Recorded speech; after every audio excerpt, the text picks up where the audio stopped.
네, 줌으로 참여하시는 분들 잠깐씩 쉬시면서 우리 동참해 주시면 고맙겠습니다. 저는 이번에 한국재혼가족협회를 만든 김효순이라고 하고요. 오늘 발표는 전반부는 통계 자료인데 아주 굉장히 간단하고 핵심적인 내용만, 그리고 후반부에 제 나름대로 정리한 내용들을 말씀을 드리겠습니다. 자, 그래서 어,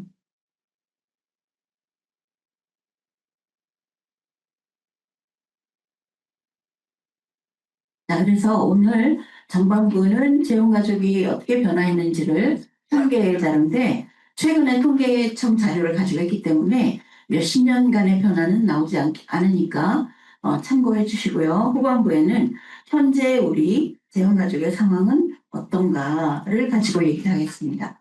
자, 어, 우리 앞에서 노재화 교수님이나 여러 교수님들과 회장님 말씀하셨지만 재혼이란 무엇이냐라고 알고 있습니다. 예, 배우자가 근데 오늘날 우리에게 문제가 되는 것은 재혼이 문제가 아니고 삼혼, 사혼 이제 이런 것이 문제가 될 수 있다라고 보는 것이죠. 자, 그러면 앞에서도 계속 나오지만 영어로 하면 스텝. 그럼 여기 스텝이라는 접두사를 보면 이게 전통적으로 뭔가 부족하다, 올바른 길이 아니다라는 의미가 있기 때문에 여전히 그 재혼가족에 대한 고정관념이 있지 않냐 이렇게 보고 있어서, 그죠? 우리 스텝마더, 스텝파더 뭐 이런 데 대해서 우리가 가지고 있는 고정관념이 있다고 지금 보는 것입니다. 자, 그러면 우리가 이제 어떤 문제가 있냐, 본론으로 들어가기 전에 이런 재혼가족은 외부로 볼 때 어떤 고정관념도 있지만 내부적으로도 확실히 안정성이 약하다고 보고 있고요. 또 하나는 해체의 위험이 높다. 그러면 또 최근에 이혼이 증가하기 때문에 다양한 가족이 나타나고 있는데 그중에 특징적으로 우리는 이 자리에서 재혼가족을 얘기하게 되죠. 그리고 또 하나는 그 아카데믹 한 연구에서는 지금까지 계속 양육이라는 얘기를 했죠. 양육. 이런 얘기를 왜 하느냐. 그리고 아마도 서울 가정법원이 우리에게 관심이 많을 텐데 자녀가 있는 경우에만 연구를 합니다. 그러니까 자녀가 없는 경우에 배우자가 만나서 결혼하는 거는 우리에게는 아무 의미가 없습니다. 그리고 최근에 우리나라의 70대, 80대들의 재혼 어떻게 하나요? 노인들의 재혼 어때요? 이러는데 그것도 역시 우리에게는 관심사가 아닙니다. 우리에게는 자녀가 있는 경우에 결합이 중요하다는 말씀을 드리고 가겠습니다.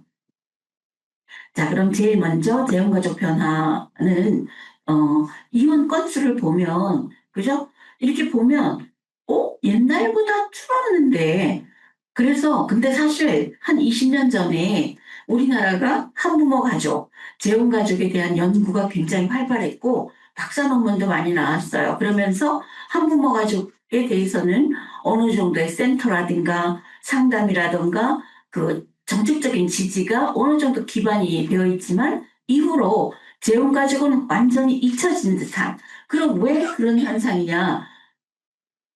분명히 통계가 하향하고 있는데, 근데 이 문제는 뭐냐 그러면 결혼 자체를 안 하죠. 결혼을 늦게 하고 있고, 30대에 대해서 하고 있고, 안 하고, 그리고 혼인신고를 사실 통계적으로 보면 이혼율이 어디가 가장 높으냐? 3년 이내의 신혼기예요. 근데 보세요. 결혼신고를 안 합니다. 안 하고 헤어지죠. 그렇기 때문에 통계에 잡히지 않는다는 얘기죠. 그래서 이렇게 통계가 하향이지만 실제적으로 제가 대도시에 살아서 그런지 모르겠는데 상당히 이혼한 분, 재혼가족 상당히 많습니다. 예, 우리 다 체감하실 거예요. 그 다음에 평균 이혼 연령 역시 이혼 연령이 올라가고 있다. 남성과 여성이 이혼 연령이 올라가고 있는 건 왜 그러냐? 결혼을 늦게 하기 때문에 그렇습니다. 그러면 이혼 연령이 올라가고 있는 것 역시 뭐에 영향을 주느냐? 아, 재혼에 영향을 줄 것이다. 그래서 혼인 기간이 혼인 기간이 얼마가 됐든지 간에 예, 그죠? 이혼을 하고 있어요. 그런데 우리가 이 아랫부분에서 혼인 기간 5년 단위로 지금 잘라져 있는데 이렇게 보면 어떤 생각이 드느냐? 4년에서 24년 사이의 이혼율에서 어떤 특징이 있을까요? 미성년 자녀가 있는 이혼이라는 거죠. 그리고 우리나라 특징이, 이거 일본도 그런지 모르겠는데, 30년 이상 노년기 가서 이혼이 굉장히 높아요. 이거는 일본 어떤지 모르겠어요. 그래서 뭐 일본은 조혼이라는 것도 있다는데, 우리나라가 그 사회 변화가 굉장히 흥미롭습니다, 지금. 근데 오죽하면 제가 아는 분은 딸을 결혼시키고요. 예, 그 결혼식, 우리 사돈, 먼 사돈 얘기인데, 결혼시키고, 성당 다니시는 분들이에요. 근데 딸을 결혼시키고, 다음날 부부가 이혼했어요. 예, 딸이니까 아마 참을 것 같아. 아들이면 진짜 이혼했을 텐데. 이 정도예요. 그래서, 야, 이거 정말 굉장한 일이다. 근데 이제 사실 우리는 이 아래에 있는 이혼하신 분들이 새 배우자를 찾아서 가는 재혼을, 얘기한다, 논한다가 되겠죠. 그래서 또 하나는 이제 미성년 자녀가 있다는 거는, 상당히 많은 경우에 미성년 자녀가 있는데 계속 양육 얘기했고 재혼을 얘기할 때 저는 여기 참여하신 분들에게 그 얘기를 하고 싶어요. 우리 또 심리학 상담 공부하신 분들이 많아요. 아동이라는 건 어때야 될까? 아동의 우리 집은 어때야 돼요? 홈 스위트 홈. 부모에 대한 신뢰, 애정, 사랑, 행복 그래야 되는데 재혼 가족이 그게 쉽지가 않다는 거죠. 그리고 얼마나 우리가 책임감을 많이 느끼고 있는 거죠. 그런 부분에 대해서. 그다음에 이제 이혼의 통계를 또 그래프로 그린 거고요. 그다음에 이제 이 부분이 조금 설명할 부분이 있어요. 뭐냐 그러면 10년간의 통계이기 때문에 눈에 확 안 띄지만 여기서 우리가 봐야 될 부분이 있죠. 뭐냐 그러면 어, 남자 재혼, 여자 재혼, 남자 재혼 이게 맨 아랫 부분이죠. 남자 재혼, 여자 재혼이 사실 몇십 년 전만 해도 남자만 재혼하는 거지 아마도 예 그런 분위기였을 것 같아요. 근데 이제는 분위기는 다릅니다. 남자 재혼, 여자 재혼의 결합. 또 하나는 어, 여성의 재혼, 그 위에 여성의 재혼, 남자는 초혼. 어디나 여성은 재혼이고 남자 초혼이죠. 바로 여기. 또 상당히 늘고 있다. 이런 케이스들이 상당히 늘고 있다. 예, 여기에 좀 초점을 맞춰주시기 바랍니다. 네. 그리고 재원 건수 그래프가 사용한다고 계속 말씀을 드렸지만 실제로는 혼인 자체가 숫자가 작기 때문에 재원 건수도 이렇게 낮아 보이는 거지 결코 적지 않다. 그리고 이제 중간에 20년 이후로 코로나가 있었어요. 그래서 지금 한국은 저출산이죠. 30살 넘어야 결혼하고 또 저출산이고 그러니까 인구 문제를 심하게 앓고 있기 때문에 거기에 온 에너지가 인구 정책에 가 있습니다. 그러니까 오히려 더 재혼가족을 생각하지 않는 분위기이지 않나 싶더라고요. 네. 그 다음에 여기서도 그 재혼의 연령이 상당히 요 부분이죠. 재혼의 연령이 이제 높아지고 있다는 건, 재혼의 연령이 높아지고 있다는 거는 어떤 의미가 있냐 그러면 미성년 자녀가 있는데 특히 청소년 자녀가 있는 경우가 상당히 안정성이 깨집니다. 그래서 어떤 경우에는 어, 양쪽 배우자가 아주 어린아이와 재결합했을 때는 아무 문제 없이 살았는데 이 아이가 청소년이 되었을 때 우리 자녀도 청소년 되었을 때 힘들잖아요. 근데 재혼가족 청소년 계자녀들은 더 부모도 힘들고 자녀도 힘들다 이렇게 얘기를 하고 있습니다. 네. 자, 그다음에 이게 중요해서 또 한번 재혼가족의 유형이 변화하고 있다. 그래서 제가 아까 말씀드렸듯이 재혼인 남성, 재혼인 여성, 예, 맨 위 사례가 여기 재혼인 남성과 재혼인 여성. 그다음에 아내는 여기 어디 있죠? 아내는 재혼인데 남편이 초혼. 이런 케이스에 우리가 더 주목을 하고 있다고 합니다. 자, 그러면 여기서 보면 지금까지 말씀을 드렸듯이 재혼남과 재혼녀가 꾸준히 늘고 있고 재혼여와 초혼남이 또 늘고 있다. 이거를 몇십 년 통계를 보면 눈에 확 띄는데 제가 10년간의 통계로 그러면 재혼이라는 의미가 사실은 전에는 그죠?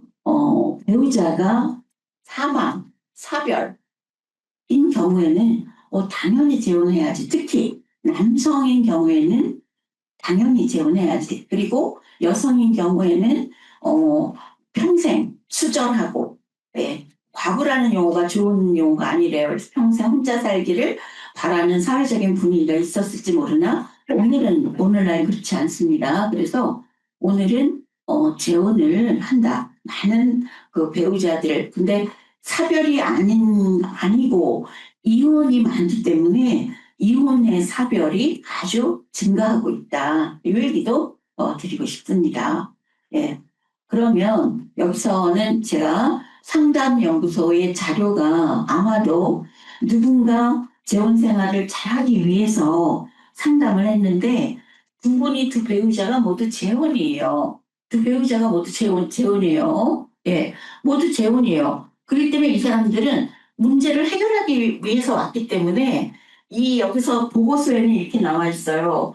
두 사람이 재혼이기 때문에 뭐 좀 더 문제 해결이 좀 쉽지 않았냐라고 나와 있긴 한데 실제로는 많은 그 서구의 연구 결과에 의하면 둘 다 아이를 데리고 오는 재혼의 경우에는 너무나 어려운 문제들이 많이 있더라 이렇게 보고가 되고 있습니다. 자, 어쨌든 지금까지의 통계를 보면 여성이 그 재혼하기 위해서는 재혼의 남성을 만나든 배우자 선택은 많아졌고 또 남편과 사별한 여성 배우자는 혼자 살아야 해 하는 과거의 유교적인 사회적인 시선에서 이제 변했다. 그래서 여성 우위 현상이 좀 드러나지 않느냐 하는 여성연구원의 보고서지만 제가 볼 때는 반드시 그런 건 아니다. 자, 그러면 왜 그런가 한번 보겠습니다. 제가 여러분에게 이제 동영상을 보여드리려고 준비를 했는데 시스템이 달라가지고 올라가질 않았어요. 근데 최근에 그 유튜버 이런들 보면 상담 프로그램에 굉장히 젊은 여성이 인물도 아주 좋은 젊은 여성이 자기 사례를 이제 오픈하는 거죠. 그래서 그 유튜브에 올라왔어요. 근데 이 엄마가 젊은 나이에 이혼을 해서 남매가 있는데 친정 부모가 너 아직 젊으니까 아이 우리가 키울게. 너는 빨리 재혼해. 그래서 자녀가 있는 남자와 재혼을 했어요. 그러니까 여기까지 얘기할 때는 잘 설명을 했어요. 근데 눈이 오나 비가 오나 내가 그 남자의 아이를 키울 때마다 마음속으로는 자기 친정에는 자기가 낳은 아이가 있는데 여기서는 막 눈물을 흘리는 거죠. 다 우시더라고요. 그래서 아직도 이런 케이스가 있구나. 아직도. 그래서 제가 이런 것들이 자녀를 데리고 배우자를 만나서 아주 행복한 적응적인 재혼 가정을 만들게 하는 게 또 우리 같은 사람의 노력이 아니냐 보고 있습니다. 자, 그러면 두 번째 단원으로 넘어가서 오늘날 한국 재혼가족은 어떤 특성이 있느냐. 그럼 첫째, 우리 모두 지금까지 배워서 알듯이 재혼가족은 너무나 구조가 복잡하다. 그런데 왼쪽 그림을 보면 한쪽 배우자만 아이가 있는 걸 단순이라려 심플. 그 다음에 오른쪽을 보면 어떤가요?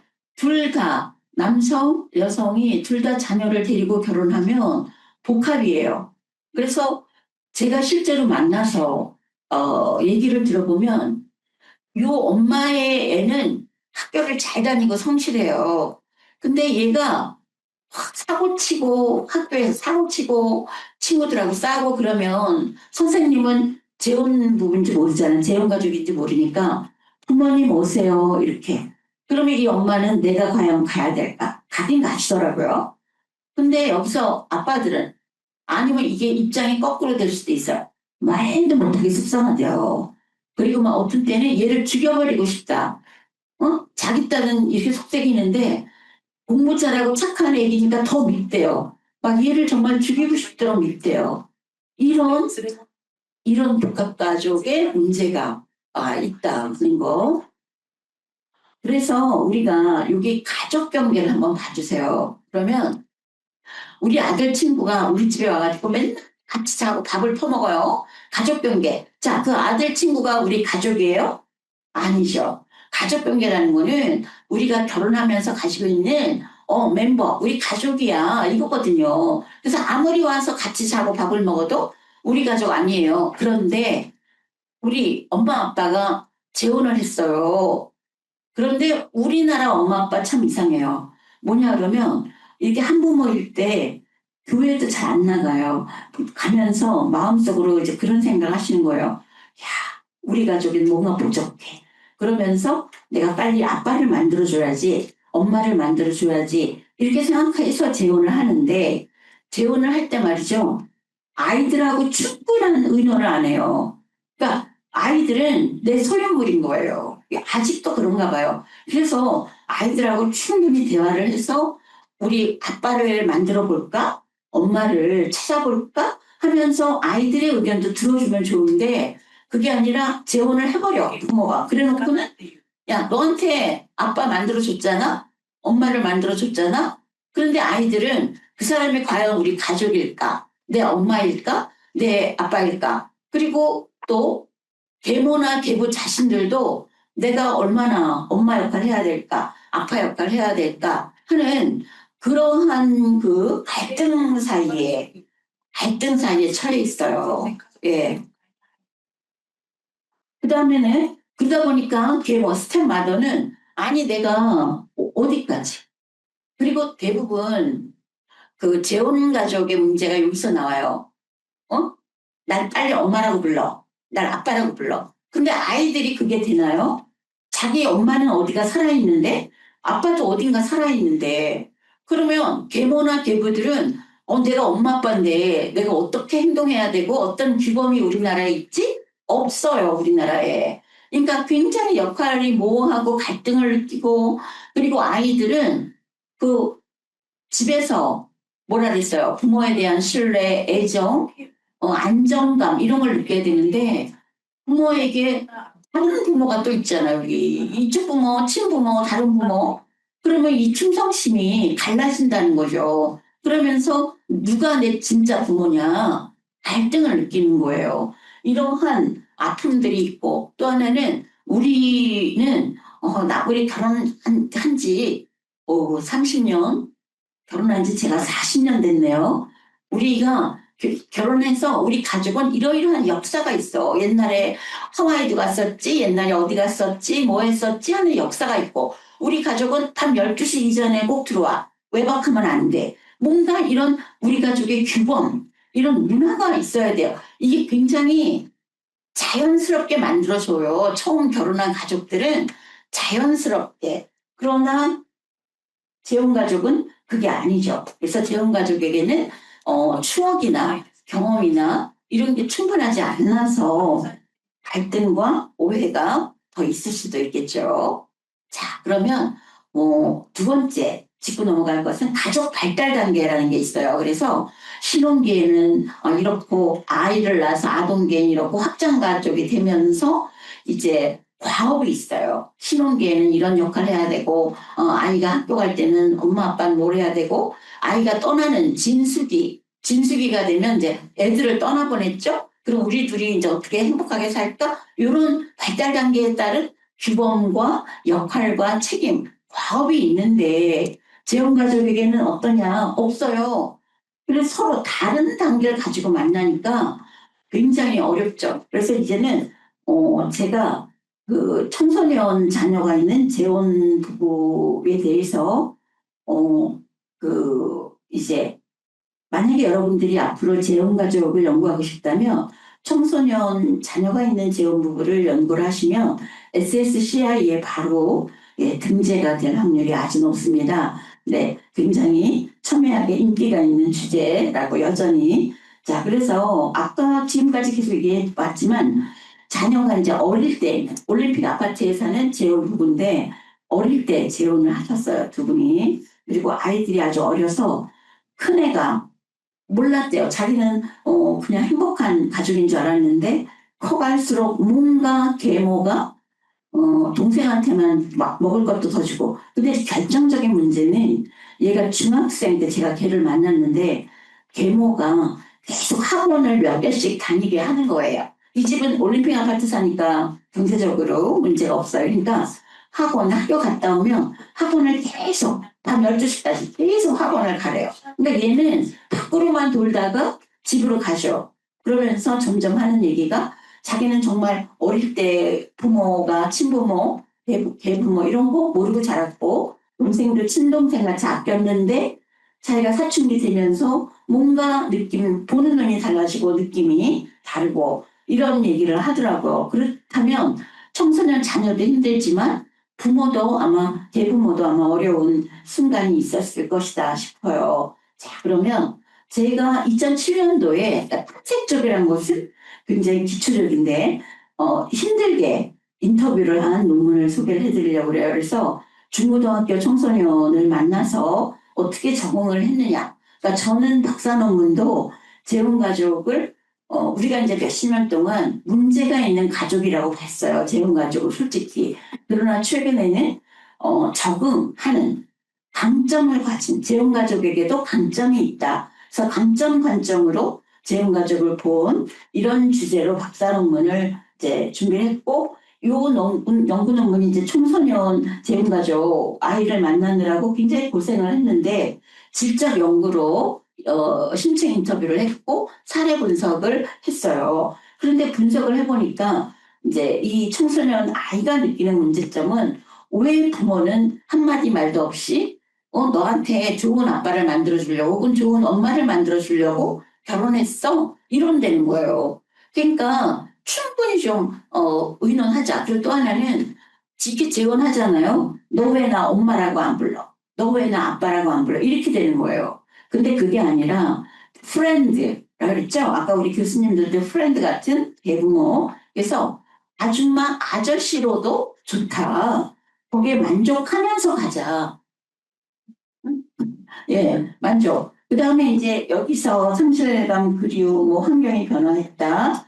그다음 훈육 과정이 어떻다. 네, 이거예요.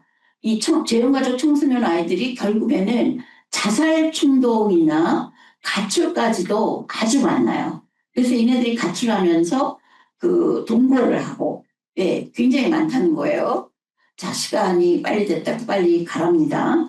자, 그 다음에 그러면 그런 어려움을 어떻게 극복을 해놨느냐. 종교라든가 교회를 다니고 있어요. 그다음에 또 하나는 사회적 지지, 요거예요, 바로. 사회적 지지에서 우리가 프로그램이나 정책이 나올 수 있는데 학교 선생님이나 학원 선생님, 친구들이 삐뚤어 가지 않도록 이끌어줬다.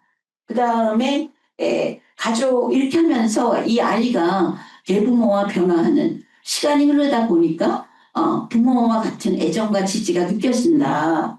그래서 대학도 갈 수 있었다. 계부의 지지로 대학도 갈 수 있고 우리가 우리가 한 가족이라는 느낌을 받고 앞으로 더 잘 살 수 있을 것 같다. 이렇게 좀 감정 관점의 결론을 갖게 됐습니다. 자, 그래서